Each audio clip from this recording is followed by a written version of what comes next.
กับสบายดีพี่น้องทางผังลาวกับสวัสดีพี่น้องทางผังไทยและต่างประเทศเบิดสุขุสุคนเมื่อนี้กามาผมพอกับน้องสายแล้วนะตอนนี้ทางไอ้ทงกับน้องทางน้องสาเนาะกำลังล่างเฮ็ดเนาะทางแม่น้องสาหากะหามาได้กินหนิงแล้วก็ขูดแล้วก็สิมาล่างเฮ็ดเนาะ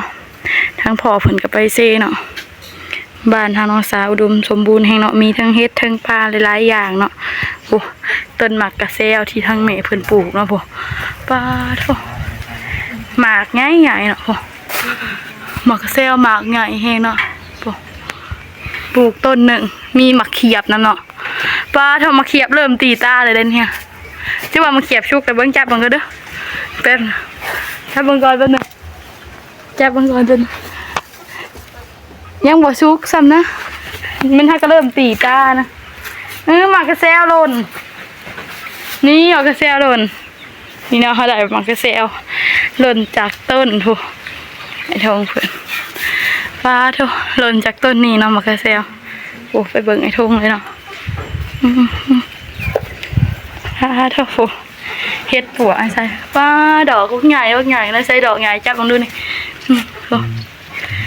โทรเมทางน้องสาหากามาแต่หาเฮ็ดเนาะหายทงล่างเนาะสบายดีนะสบายดีเนี่ยท่านเขินกองสบายดีนะพ่อเป็นล่างเฮ็ดถอยกันขำมาเลยล้มเนาะคือคนชิตบไปทงบ้านเจ้าเป็นมีมากระเซลนะนี่เนาะเฮ้ยมากระเซล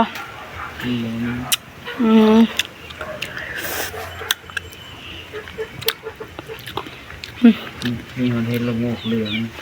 มีดอกเดียวนั่นแหละอยู่บ้านข่อยดอกเดียวนี่อยู่บ้านข่อยเฮ็ดละโงกบ่ค่อยมีพ่อบอกขนาดเอาบอกบุญกันเป็นซิปแกะเชื่อเป็นกระตายังกระยานปะเลยล่างเสร็จหน่อยเดียวเราจะออกเลยเอาไป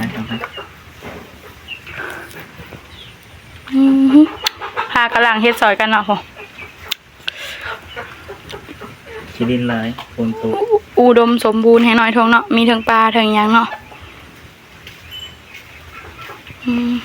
ทางน้องสาเห็นเขามีหนึ่งเนาะว่าทางน้องสาอยู่บ้านเนาะทางน้องสาอยู่บ้าน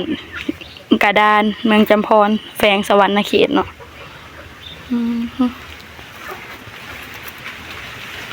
คนไทยเขานี่ยังไงทงต้นมะเขียบนะหมากน้อยหนาวะหมากน้อยหนาเนี่ยเนาะโอ้โหคือกันหม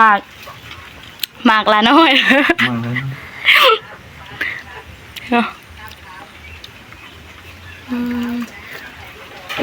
ต้นหมากที่น้อยหนานะโอ้โหคือกัน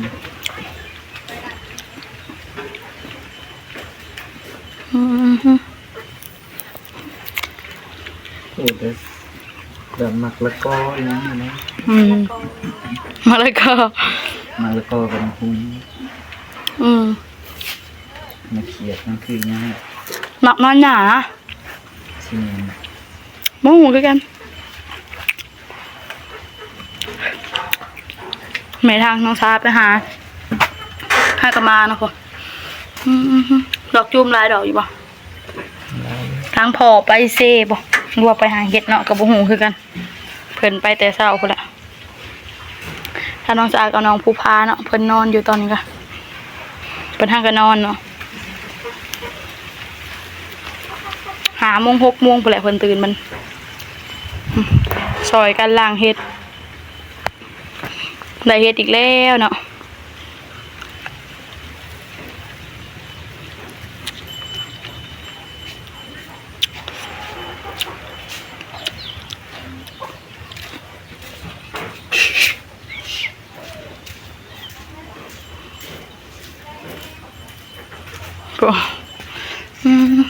เห็ดป่ะเอามือออกดูเอามือดูอีกทงใส่แม่ซีเบิ่งเห็ดนี่น้องท่านเอามือออกเอาหาเลยป่ะนี่หาเลยวะล่างเลย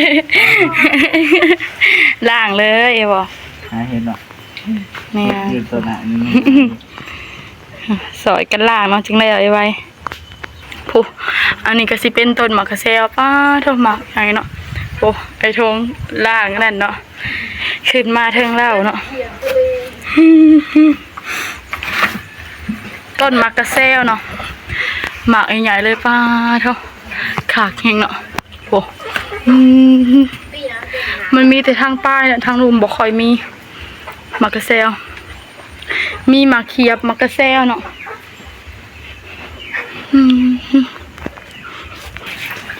อันนี้ก็สิเป็นต้นกระถินเนาะเต็มต้นเลยผม นี่จะกล้วยน้องสาว ต้นหมากกระถินเนาะต้นหมากกระถินต้นหมากกระแซวเนาะปะทางน้องสาวสิไปเบิ่งอันนี้ต้นกล้วย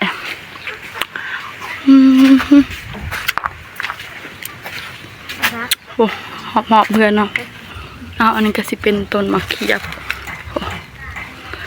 โอ้มะเขียบว่ะมันเริ่มหน่อยใหญ่แล้วเนาะหน่อยน้อยๆก็มีทางนี้บ่แม่นดินทางน้ำสาเนาะหญ้าขึ้นเต็มเลยตอนน่ะต้นมะเขียบอ้อมเพื่อนเนาะเดี๋ยวนี้มันก็ตายเบิดเลยต้นมะเขียบอะเพราะว่าเฮากระทางออกน้ำเนาะมันหกเกินอันนี้ก็สิเป็นหมากกระถินเนาะ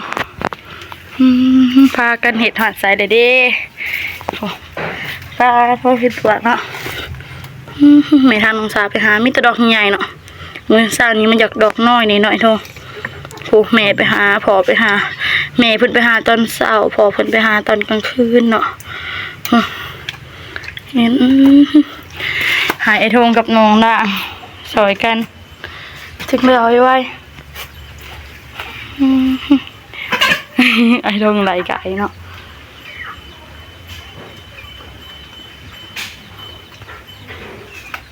ใส่กันล่าง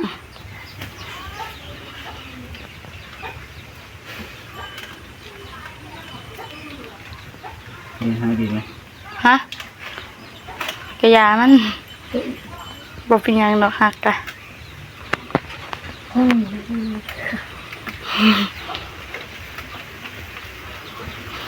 ไอ้ทงมืออื่นกับไปหากับน้องคอยเจ้ากะขึ้นรถจักรพากันไปหา ไปป่ะ ไปกับไปปุ๊บจะไปทางนาโคก ไปนะอยู่หน้าโคกหมดแล้ว แม่เย็ดมันออกทางหน้าโคกคนแหละ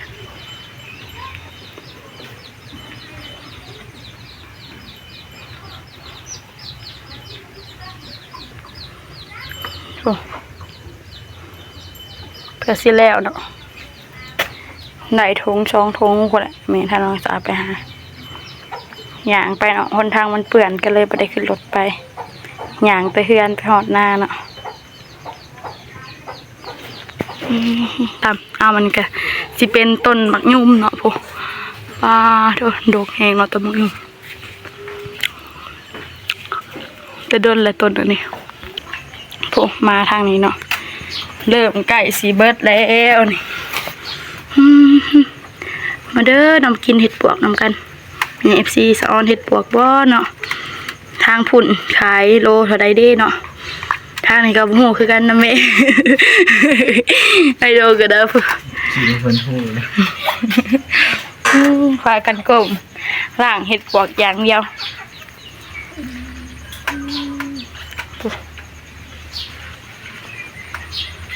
ล่างแล้วก็เอาไปอ้อแล้วหรือว่าแกงก็ได้อ้ออาจจะ2 ฟีตไว้เนาะถ้าเขาอยากกินตัวนั้นเขาก็เอาออกมาอุ่น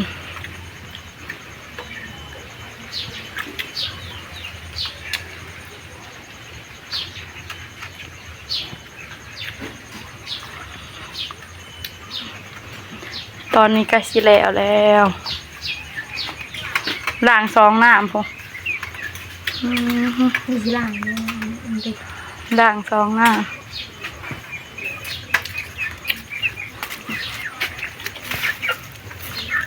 เรียบแค่ จัด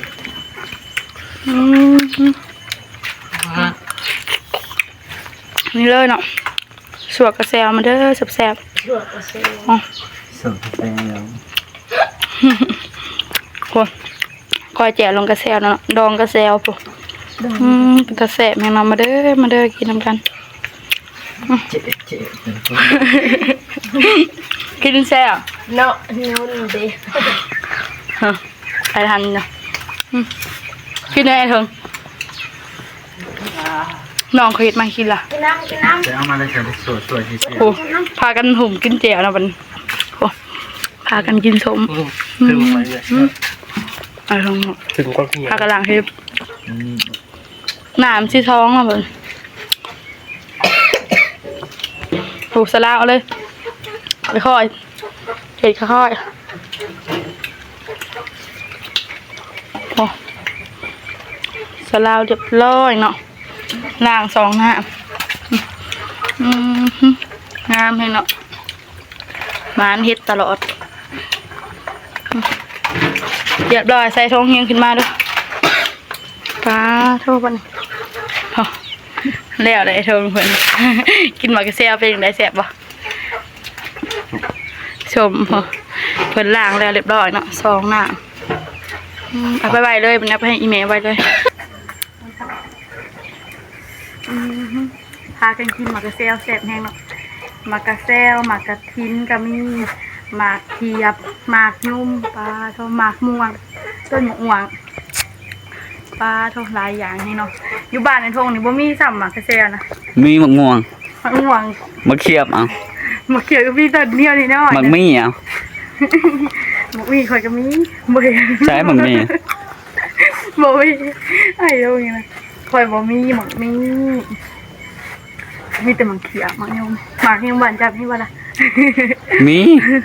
หมักเตาถ่านโมเมนต์เนาะ บอกกันต้นกล้วยเนาะ หูแล้วว่าต้นกล้วย ไอ้โชงนี่นะเนาะอีกอย่างลาเฮ็ดเกาะหรือเกาะเลยแกงกินต้นมะกระเซลขนมเลย ต้นเพียงน้ำสัก เล่นต้นมะเขือแต่ก็ยังบ่เป็นมาเลย ยังบ่เป็นหมากเนาะ เป็นหมาเดียว ฝนตกน้ำใส่ วันนี้ น้ำสา เดี๋ยวปากนะคะ ใช่ใช่ มาทำเพียง ใช้มาเบิ่งเงิน อย่าเบิ่ง โอ้น้ำร้ายเถอะวะ มา แต่น้ำมันบ่ค่อยแดงปานใดเนาะ เนาะ ต่อเอามาได้ใช่เลย น้องดีมากินแต่เด้อปอน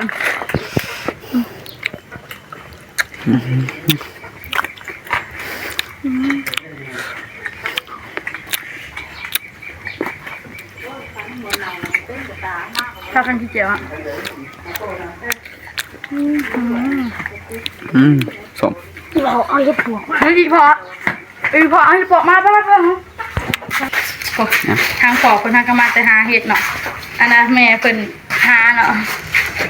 เถอะ ล้างเรียบร้อย ดอกจูมเห็ดนำกัน2คนเลย คิดนำกันว่าเขาก็ได้ล้างแล้ว เห็ดดอกจูมจะบ่หน่อยเนาะ ดอกบา ดู น ขึ้นยองจ้ะนะว้าวเฮ็ดนะได้มากเลยเจ้านี่ก็พอได้มาเนาะอะไรตัวนั้นค่ะยังบ่ได้กินจะเอาเข้าตู้ไว้ปลาโทได้เฮ็ดใหม่เลยล้างตัวนั้นแล้วตัวนี้มานี่ตัวนี้ล้างแล้วล้างแล้วตัวนี้อันนี้แม่ไปหาพอหอมเฮ็ดปวดให้เนาะ เฮ้ยหัวหยัง ในนั้นนี่ได้ลายบดีเต็มกระตาหน่อยตัวนี้อีกเนาะก็หามาสดๆเลยหากระมาเนาะมัดทงไปทงมัดมาตั้งนี่หน่อยเนาะ มันจะพูดอะไร หาเลยที่เขาป้าทงเต็มกระตาเอาพอทำมังสาหากมาแต่หาเฮ็ดเนาะป้าโทษได้ลายแฮงเนาะเตรียมขูดเฮ็ดล่างเฮ็ดคือเก่าเนาะโชคใส่สีขูดล่างเบิดมือมื้อนี้แม่ทำมังสาหามากะล่างขูดเรียบร้อยเนาะป้าพอทำมังสาไปมามื้อเช้านี้ไปอีกเลยไปก็ได้จนเต็มกระตาแล้วก็เครื่องทงย่างแดงเนาะพอ โดยมื้อนี้ทางน้องสาก็สิได้จบคลิปไปเพียงเท่านี้พบกันในคลิปหน้าเด้อกราบขอบคุณทางแม่ FC เบิดสุขคนที่เบิ่งคลิปของน้องสาตั้งแต่ต้นจนจบที่บ่ข้ามโฆษณาทางน้องสาว่าผิดพลาดประการใดก็ต้องขอโทษขออภัยทางแม่ FC เบิดสุขคนทางน้องสาสิขอตัวลาไปเพียงเท่านี้ขอกล่าวคำว่าสบายดีบ๊ายบาย